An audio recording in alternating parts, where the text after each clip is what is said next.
Hey, good morning, everyone. Good afternoon, good evening, wherever you are in the world. Welcome to the morning BTC analysis. It's Monday, June 24th, and prices of BTC currently are right around 10,900, depending on which exchange you're looking at. All right. So let's get started with the BTC analysis. Okay, so on the 1 hour chart, folks, we did see a couple of rejections that look like double tops right here. Let me pull up a different chart. This one's a little bit better. Once we saw sort of this symmetrical triangle being created, usually symmetrical triangles are continuation patterns and they follow the prevailing trend. So meaning that if this trend has been up, right, this symmetrical triangle was more than likely going to break up, okay? And we traded it as such. So once we did break out, it's important to look at exactly what happened to the following structure after the breakout, okay? Because it's very telling of a symmetrical triangle as well as, the previous top, what happens after the breakout. So once we broke out, you can see that this candle right here, had a high wick right around 11,000. This one was a FOMO wick, went to 11,250, and then a subsequent, sell-off, right? So, folks, usually this happens right here because it's a test of supply right in this block, okay? A good way to determine supply is looking at typically, say the last green candle or buy candle before a sell-off, okay? So in this area right here, this would be the order block of the supply. All right, so this candle right here, if you take it into account, okay, so you could just do something like this. Okay, we'll just map it out like that, make it a different color. It's a terrible choice of color, but there we go. All right, check this out. Okay, this big doji candle right here, at least on the 1 hour, okay, the height of the wick and the low of the wick right here, you can see this candle pierces into that area. The follow-up candle tries to pierce into that area again. This is usually just FOMOs or bots that are incorrectly trying to buy once this high was broken, right? Typically that's what you see from people, is that if they see a candle like this poking into supply, right, they expect a quick rejection. But when they see prices climbing into that supply, they FOMO in. They have not waited for a close on this candle. And this is where you determine and separate the amateur traders from the veterans, okay? The veterans waited and they actually sold into this rather than buying. All right, and if you don't believe me, I can show you right now, okay? We stated right here we were going to trim our position right here as prices were taking off right at this high. Okay, this is that same wick that I'm showing you right now. Why do we know that? Because we knew for the most part that this looks like a candle you want to sell into, not one you want to buy into. If you want to truly buy into it, you're going to have to wait patiently above this block for at least a 1 hour close, or at the very best a 4 hour, 6 hour candle closing. And that area is currently, to be safe, right around 11,250. As you can see, we have not even come close to closing above that area with this swing, or with the current swing we're experiencing right now. Okay, this swing right here could be possible. Okay, I'm not saying that it's going to be impossible for us to climb above it. I'm saying that we haven't done it yet. So for this to do that, what we need to do is maintain these higher lows like this. So we need to create another higher low and then another higher high, and then reach into this block slowly and then keep on moving up. Okay, so if that 11,250 area gets closed over on say the 1 hour or 4 hour time frame, I will try to get back in. All right, but for now, I don't trust it. Okay, each one of these candles, when it pokes like this, of the previous run of supply right here, okay, usually what happens is the supply gets lower and lower. So now you look at it like this. Check how perfectly this candle hits this area with the wick, right? And now you see a sell-off, okay? I mean, I'm not saying that this is going to be for sure happening, but you can already see a follow-up red candle with this candle that is, it looks like a gravestone doji. Typically, a gravestone doji is found at the top of a trend, which marks a reversal. The only way you will identify this and validate this as a gravestone doji is if this candle in the next 47 minutes becomes a red bearish candle. Okay. All right, so now you have levels to watch. Okay, so if you bought in right here, you can set your stop also in this area right here, below these wicks right here, or below this wick right here. Okay, 10,670. Okay, if that breaks, that means that prices of BTC are showing weakness.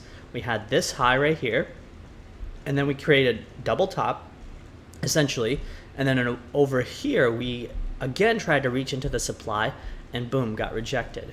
Okay, so what it's really showing is on higher time frames is it's showing weakness. Okay, it's showing weakness into the fact that, all right, for now it's hard to climb over the supply. You could see these massive wicks right here that are doing their best to absorb the rest of the supply remaining in this area, but it's not doing a good enough job to break past it. Now, a positive sign on the 4 hour is the fact that on the 4 hour, we're creating this sort of higher low, right? Now all we need is a higher high structure, okay? So if we see, again, like I said, 4 hour candles close into this block or above 11,250 to be safe, then I would say this is a pretty good area to take a trade in and start targeting 11,800 as one of the markers, and then beyond that you probably want to look for, let me pull up this other chart right here. Okay, so here we have the 11,700 or 800 marker, depending on which exchange you're on.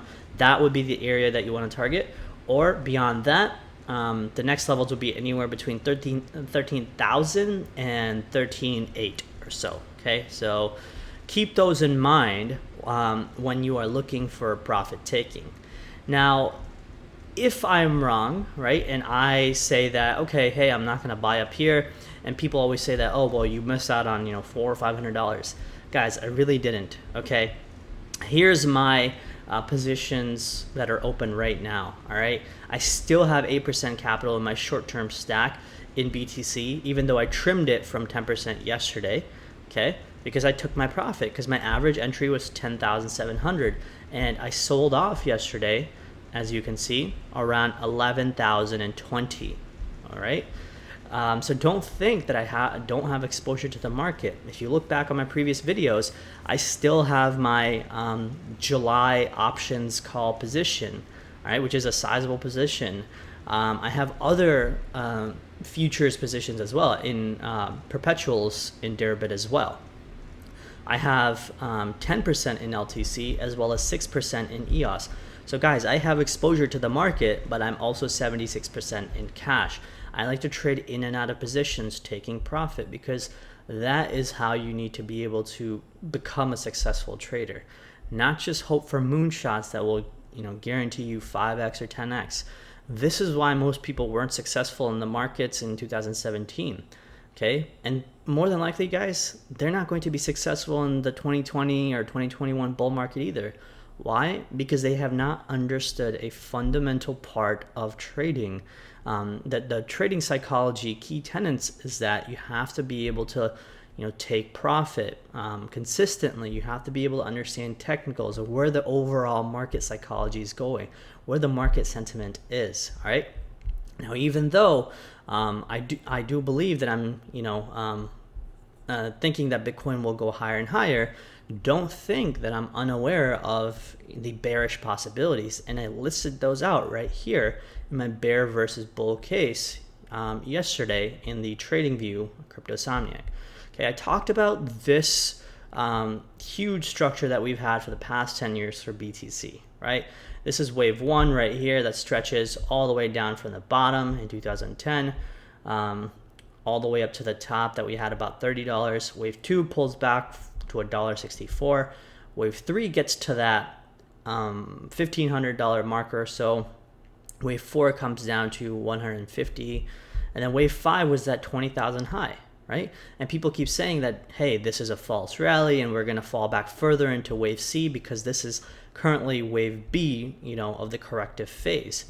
Sure, that may be possible, all right? And again, like I said, I am not 100% into everything or anything for that matter, all right? I'm trading the market as is, and as should you.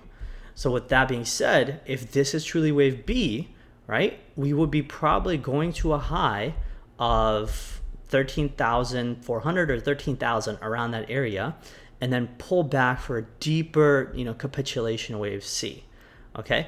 It's obviously, on my mind. It's on a lot of people's minds, okay? But does that mean that I fearfully just don't trade it? Absolutely not, all right? If you look on the daily, the weekly candles, check this out, okay? This is the daily candles spread right here, all right?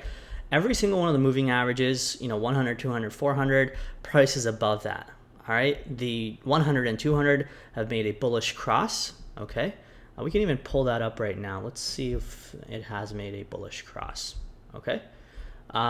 Here's a 200 under the 100, right? Both are facing up. Definition of a bull market, essentially, okay? Even if we put on the 400, all right? Let's take on the 400. Let's see where the 400 is. Here's the 400 right there. Even the 100 has crossed the 400 right there. Price is well above the 400. Again, another stronger definition of a bull market, all right? These are really the smaller signals that you get before, the bull market has truly been, intact and achieved, all right? Let's look on the weekly. Here's the weekly chart right here, okay? Let's throw on the 200 moving average right now. Let me throw on the 100.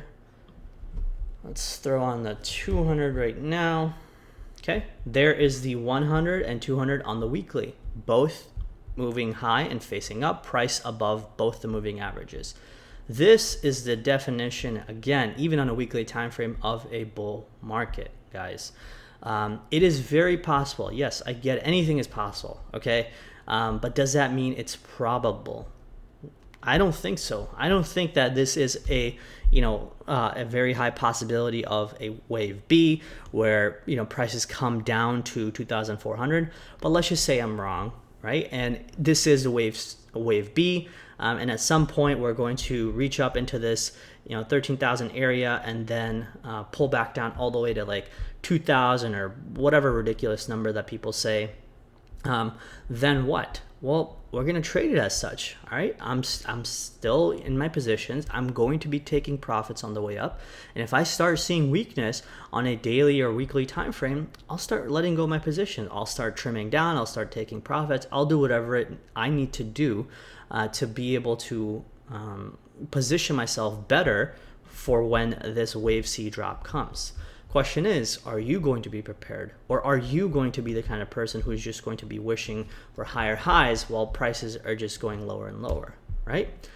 So this entire sort of spiel is all about preparedness, okay? If you are not prepared, then really what are you, right? That's the real question, folks. And I hope, you sort of get the importance of that, because if you don't understand these basic things about trading or investing, of being able to even question yourself when things are too bullish or too bearish, you're never going to make money successfully in this market, all right? And you won't do that in any other market because you have not understood the fundamentals of human psychology of how that impacts markets, all right? So with that being said, okay, it is very possible that we could be, finishing up that wave B. And by the way, guys, that wave B comes from the retrace at the top of, let me show you guys in real time if I can. I think it's this one. Let's see. There it is. Okay. So wave B, typically in the bounce back of markets, what happens is, you get a retrace from this top right here of this run 20,000 all the way to this bottom that we had around 3,100, and the wave B is the 618 retrace, right, on the upside. Okay, that's why I stated that 13,000 might be that marker. It's also been possible where, wave B could be all the way as high as the previous high around 20,000, and then the wave C pulls back again. But more often than not, it's been the 618 retrace, and then prices pull back again for a deeper stretch wave down. And then you start your real impulse of a 1, 2, 3, 4, 5 wave impulse. And this would be a longer, sort of more consolidated, proper movement. I know there's a lot of people who are questioning this movement because they see this as a big sort of parabolic move, and everyone thinks that, oh, we definitely need a retrace, guys. The reason we get retraces in markets is two reasons, right? First one being understanding supply and demand economics. Okay, if there is not enough supply left in the market and there is more powerful money buying all this up, all right, what do you think is going to happen in terms of retraces? They're going to get smaller or pretty much, non-existent, right? Every retrace we've had in this 2017 bull market right here had, a pullback of 20 to 30% each time as on the way up, right? So we went over here, this top to this bottom, 30%, right? This top to this bottom, 30%, right? Even this top to this bottom, about 40%. Okay, let's keep measuring that out. This top to this bottom, around 38%. We have not had any significant retrace, in any of these right here. This is the highest one that we've had so far, and that was 18%. Okay, this one was like 10% or so. So people keep saying that, oh, I'm waiting for that 30-40% retracement. But folks, are you just going to wait forever? I mean, what if the prices just, keep on moving up? If you truly like BTC, what if it just keeps on moving up? Now, if you're truly waiting for the technicals to look good, right? If you're waiting for a pullback, that's fine. You can keep waiting, and that's okay. I have nothing wrong with that. I actually respect that. But if you are just blindly thinking that it needs to retrace because that's how 2017 was, then you have missed the idea of how supply and demand economics works and how much supply is really left in the retailers' hands when prices keep on moving up. The reason prices have moved up steadily is because there's clearly some buyers in the market that can absorb everything that retail has, without having a significant blowback to price where it pulls back a lot. So all they are really doing is buying up everything. They meet an area of resistance, consolidate, absorb everything, push higher. Meet an area of resistance, absorb everything, push higher. Okay? That is smart money at work. And if you don't believe me, then that's fine. Okay? So don't think, though, that I'm not aware of this, okay? One thing that people miss out on, unfortunately, is that who's to say that this white ABC count is not the final count and that we are in the 1, 2, 3, 4, 5 impulsive move of the market, right? That's the thing. If you ask your perma bears, they're not going to be able to answer this question. Why? Because their mind is fixated on the 2018 bearish mindset, okay? They can't get out of it. They can't see anything other than lower and lower BTC prices. And I'm not saying they're wrong. I'm just saying that they don't question their own beliefs. At least I'm over here drawing up every potential Elliott wave pattern, hedging my bets, not going all in, still having some exposure in the market. Question is, are they doing the same, right? So with that being said, let's sort of stick to the bullish case that I personally still believe that BTC is still in, and we are still going up into this 11,800 top right here, 11,600 to 800, wherever it is, which is top of this white box. And if that breaks, guys, then I think personally 13,000 is going to, be just as easy as how we broke through this area right here, went through 9,600 all the way to 11,000 so easily. I think it'll be the same ease that we come up here. Okay. I did have something else where, I was trying to figure out if there is some patterns in BTC in some fractals. So this is sort of what I came up with, okay? I mentioned that, you know, way back here in April, once we sort of had this sharp candle rally, let me turn off the volume. When we had this sharp candle rally right here, we consolidated sideways for a month, right? From beginning of April all the way essentially to the end of April, and then had a, you know, slight movement up right here, consolidated sideways, and then had another sharp movement up, okay? Then we consolidated again for a month, okay? And then we had another movement up, sideways for a little bit, and another movement up. I think we might be somewhere near the end of this movement, right? Where we might be consolidating sideways for a little while. It's hard to tell usually unless you're like in the middle of it. So I had actually stated that this box would be between the 11,000 low to the 13,000 high, but it's also possible that this could be right over here, and we're going to consolidate here for a month, okay? Very possible, all right, folks? So with that being said, all right, you're going to have to look at this chart for the next, you know, couple of weeks and see if you want to buy back the retrace, okay? So where exactly would that retrace be? Well, there's a couple of theories, all right? In terms of technicals, if you start going on the 4-hour chart, okay, first area of support, I actually listed down all these supports for my community yesterday. Here we go, okay? 10.7 is one, 10.4K is another, 10.1K, 9.8, 9.4, 8.8, and 8.4. Okay, so let me sort of map those out and show you why I picked those. Let me see if there's a better chart of that. Let's see. There's so many different charts. It's hard to keep track of sometimes, but let me see. Okay, so here is sort of what we're doing right now, right? We're in this trading range right over here, okay? What we really did was cover the low of this wick and the high of this wick that we had just yesterday, okay? So what we're doing is we're just moving sideways, all right? In the sideways movement, the EQ of this trading range, meaning the equilibrium, which is basically the 50% middle range, is right around, depending on which exchange you're on, around 10,750 or so, okay? The bottom of this right here is right around 10,400. So now you get why I stated that 10.7 and 10.4, okay? So now we have those levels mapped out, correct? Beyond that, okay, where are we looking for 10.1? All right, let me show you guys my other chart. Why am I picking 10,100? All right, so check out this movement right here, okay? We had this movement where price touched way back here in May, touch 1, 2 right there, 3 right there, and 4 right there, right?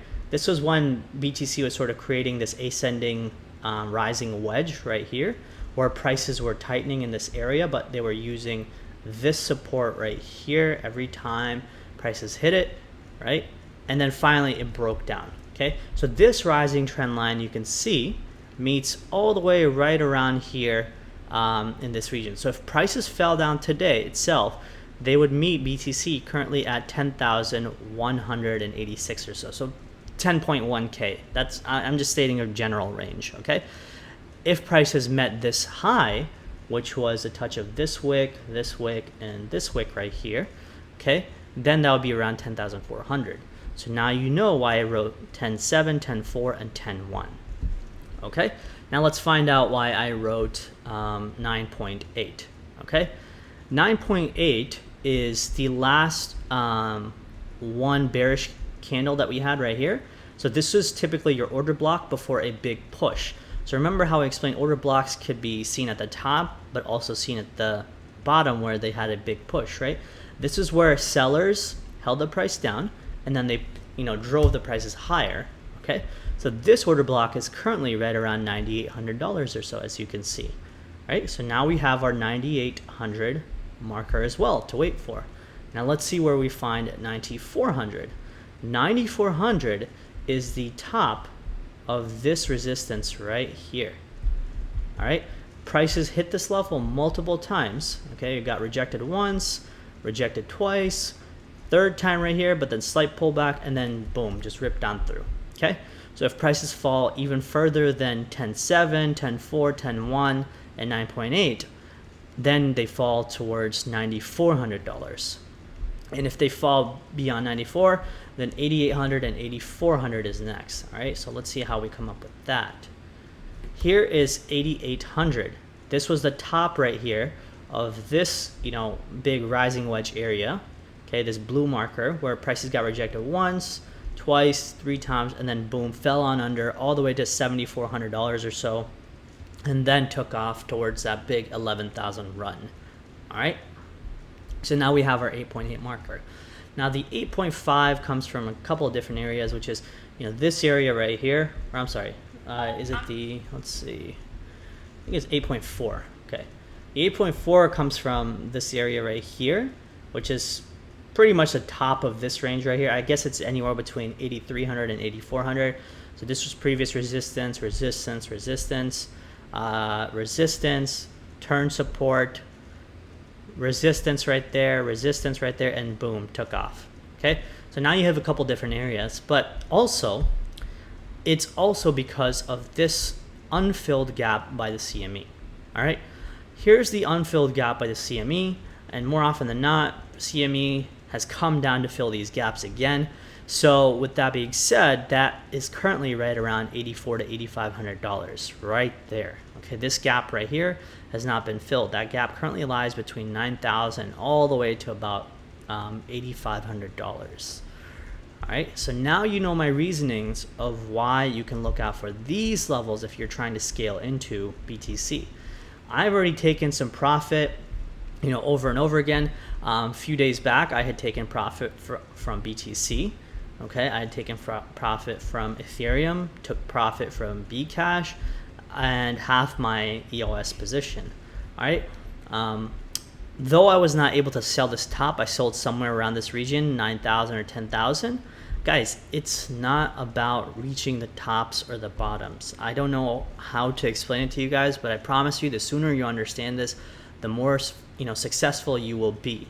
Okay, trade the middle 50 to 60% of the meat of the move, and you will be successful almost always. You won't have to worry about catching the tops, and you won't have to worry about catching the bottoms. Okay, all right, so I've showed you some gains, and obviously in our gains reviews channel, guys, there's a ton of people who have found amazing insight from our work. Okay, this dates back all the way to 2018, as I've showed many times, but even in just the last couple of weeks, you can see that people have been talking up our group like none other. You can see 103% in a position. Okay, you can see right here people understanding, don't just FOMO in, don't just pull the trigger randomly. These people purchase a 1-year membership. There's also people over here, who lost some BTC in one of our trades, but then still made it up in 3% US dollar. This person has been around for a year, all right? So guys, one of the sort of key metrics to a community, especially in the crypto space, is that how long have your members been loyal for? Anyone can have 500 to 1,000 members but not retain any, right? But the loyal members are the ones who truly will let people know that, hey, either this guy's full of shit or he actually knows what I'm talking about, and that's why I've stuck around for so long. Okay, even over here, this member has been around for a long time, and she's conserved her capital. She's also been able to take profit without having to worry about losing out on the top of the moves or trying to catch bottoms. Okay, even over here, closed out a BTC trade around 10,650, 12 to 13% profit. See, can sleep well tonight. This is probably the most important part of trading and of life, folks. Are you making money without being too stressed out? Because if you're not, then what's the point of the money anyway, right? So, with that being said, in our community, we have very little stress, in terms of catching moves, catching, FOMO moves, or getting into the 100, 200% green trades that you see on Binance. We just sit back, relax, and catch the moves when they come to us. All right. Warren Buffett is one of the most, sort of famous investors, and he lives a life of complete leisure and has been for many, many decades. He goes on long strolls in the evenings. He likes to hang out with his grandkids. He likes to go around and talk to people, relax. He doesn't just sit around and trade all day or, invest all day. Okay. He kind of lets either the markets come to him, or he lets the opportunities open themselves up to him. And that's one thing that you need to understand, is the irony of trading is that the more you chase the money in the trades, the more they will evade you.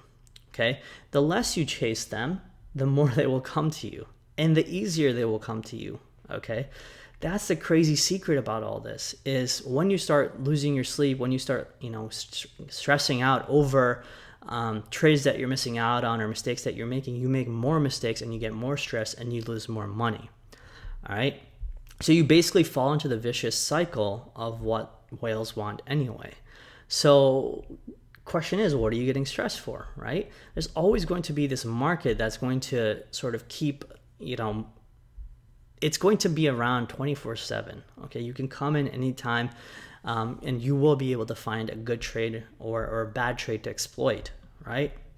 So what are you really worried about? And are you making money in this market? That's the real question. If you're not, guys, come join the Cryptosomniac community, because we make gains all the time, as you can see right here. Okay, you can read about all this on your own. There is no lie about all this. I'm not paying any of these people. I don't have the time to do that, but they see the benefit in our community, and I hope you do too, and I hope you come check it out. So go to cryptosomniac.com, products right here, $97 per month, and I bet you this $97 gets paid off in 2 weeks of you just being in our community. I can guarantee that, because we have so much information, trades, even just the community itself, the education itself is well worth this $97 per month. Okay. All right. Enough of that. Let me check out Ethereum, how that's doing. Let's see. Ether is essentially testing the top of this area right here, which was the previous resistance. So this is definitely a positive sign on Ether's front, because it's trying to reach up to the high of 325, 330, this marker right here. Once it sort of breaks out of this area, guys, I think 395 is going to come very easily. Okay, anywhere between 390 and 400, that would be the target. All right, so if you want to focus on some areas that you think you want to buy BTC or Ethereum, sorry, and you want to take it up for a trade, this would be the meat of the move. All right, but for now, nothing's been confirmed. I think BTC is still finding its way. So I guess wait patiently for confirmation, and then you can get in on some trades. Okay, again, this is not investment advice. Please don't take it as such. This is just what we are doing, all right, in the Cryptosomniac community. Let's check out how XRP is doing. XRP has actually tried to break out of this range right here and is doing a decent job, actually. It's closed a daily candle above these wicks right here around the 46 cent range. So once it tests this as support, I bet it could bounce off up towards, maybe 52 all the way to 55 or so. Okay. I think I did a chart on this a little while back, so you can check it out on your own. Let's see how XRP BTC is doing. The BTC charts everywhere just look like crap, so I wouldn't even touch anything in hopes of gaining BTC value. Whether it looks appealing on Binance or any other small exchange, whatever shitcoin it is, guys, these are going to go down a lot further, because the only way for BTC to succeed is if these sort of fall much, much further, and people are essentially forced to jump out of these and forced to jump into BTC. All right, let's check out Litecoin. Still holding some Litecoin in both my medium term and short term positions. The 100 and 200 are definitely moving bullishly with Litecoin. Litecoin is finally starting to come back towards the bottom of this channel that I've been waiting for so long, so I can load up some more.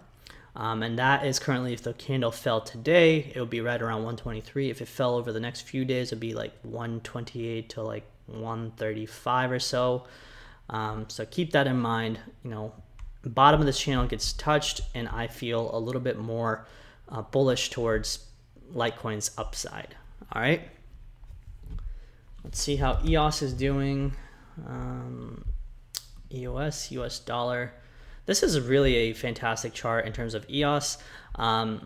Currently priced at 714. If it touches the bottom of this channel right here, that could be right around 690 or so if it fell straight down today. And then the high of the channel, I would expect somewhere around 780.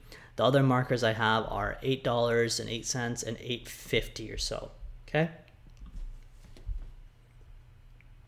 We talked about the CME gap. We talked about Bitcoin, Litecoin, Ethereum, EOS. Let's see, what else do we need to talk about? I think that's it, folks. There's really not a whole lot to the markets when it's trending up very nicely. Again, like I said, my bear scenario is right here. People do often talk about the weekly chart needing to come back to touch this 21 weekly moving average, which was support all the way, through this run, like right here and right here, all the way right here, right here, right here, right here. And then over here, we have not come and touched back the 21 weekly moving average for a long time. So people say that we need to fall down, come touch the weekly moving average of 21 EMA, bounce off as support, and then keep on moving up. Yeah, yes, it's possible, but again, it's not necessary that all the prior technicals from the previous markets need to hold up in this market, okay? I don't think people are understanding that that's not how technicals work, all right? To further sort of, go along with that bearish theory, right? I do believe that, here's the thing, okay? I'm not delusional in a sense where I don't understand that when it comes to markets, okay, let's see where we are right now. PTC, let me see if I can pull up my chart.